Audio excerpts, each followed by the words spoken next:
पश्चिम बंगाल की राजनीति में 21 जुलाई का दिन हमेशा से बेहद खास माना जाता रहा है। सालों तक इस दिन धर्मतल्ला में ममता बनर्जी की विशाल रैली और शक्ति प्रदर्शन देखने को मिलता था, लेकिन 2026 में तस्वीर कुछ बदली बदली नजर आ रही है।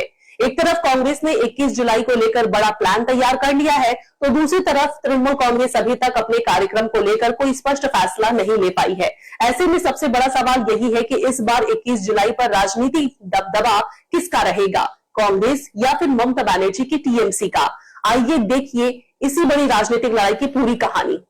21 जुलाई एक ऐसी तारीख जो सालों से ममता बनर्जी और टीएमसी की पहचान रही है, लेकिन इस बार कांग्रेस ने भी मैदान में उतरने का ऐलान कर दिया है और सियासी जंग और भी दिलचस्प हो गई है। पश्चिम बंगाल की राजनीति में 21 जुलाई सिर्फ एक तारीख नहीं बल्कि एक बड़ा राजनीतिक प्रतीक माना जाता है।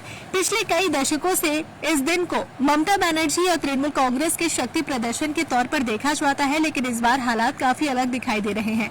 दरअसल प्रदेश कांग्रेस ने इस बार 21 जुलाई को लेकर बड़ा कार्यक्रम आयोजित करने का फैसला किया है।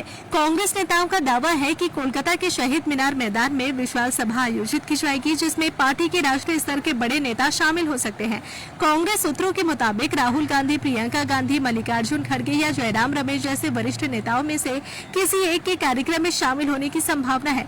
कांग्रेस का कहना है कि 21 जुलाई मूल रूप से कांग्रेस के शहीदों की याद में मनाया जाने वाला दिन है और इस बार इसे बड़े स्तर पर मनाया जाएगा। तो वहीं दूसरी तरफ तृणमूल कांग्रेस की स्थिति फिलहाल कुछ अलग ही नजर आ रही है। पार्टी की ओर से अब तक यह साफ नहीं किया गया है कि इस साल 21 जुलाई का कार्यक्रम कहां होगा, किस स्वरूप में होगा, या फिर पहले की तरह विशाल जनसभा आयोजित की जाएगी या नहीं। टीएमसी के कई नेताओं ने माना है कि अभी तक कार्यक्रम को लेकर अंतिम फैसला नहीं हुआ है।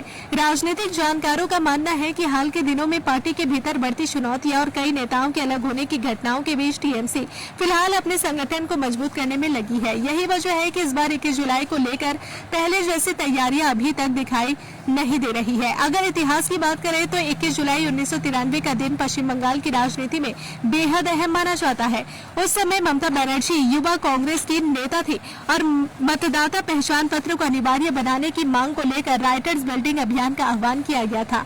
उस दौरान पुलिस फायरिंग में 13 युवा कांग्रेस कार्यकर्ताओं की मौत हो गई थी। उन्हीं 13 शहीद कार्यकर्ताओं की याद में हर साल 21 जुलाई को शहीद दिवस मनाया जाता है। बाद में ममता बनर्जी ने कांग्रेस छोड़कर तृणमूल कांग्रेस बनाई और इस दिन को अपनी पार्टी के सबसे बड़े राजनीतिक कार्यक्रम में बदल दिया। हर साल लाखों समर्थकों की मौजूदगी में धर्मशाला की सभा पूरे देश का ध्यान अपनी ओर खींचती रही, लेकिन 2026 में तस्वीर बदलती दिखाई दे रही है। कांग्रेस अब उसी 21 जुलाई को अपने राजनीतिक पुनरुत्थान का मंच बनाना चाहती है, जबकि टीएमसी के सामने अपनी परंपरागत राजनीतिक जमीन बचाए रखने की चुनौती है। ऐसे में आने वाले दिनों में यह देखना बेहद दिलचस्प होगा कि 21 जुलाई पर सबसे बड़ा राजनीतिक संदेश कौन देता है और बंगाल की राजनीति में किसका दबदबा ज्यादा दिखाई देता है। फिलहाल इतना तो तय है कि इस बार 21 जुलाई सिर्फ शहीद दिवस नहीं बल्कि कांग्रेस और तृणमूल कांग्रेस के बीच राजनीतिक ताकत दिखाने की बड़ी लड़ाई का मंच बनने जा रहा है।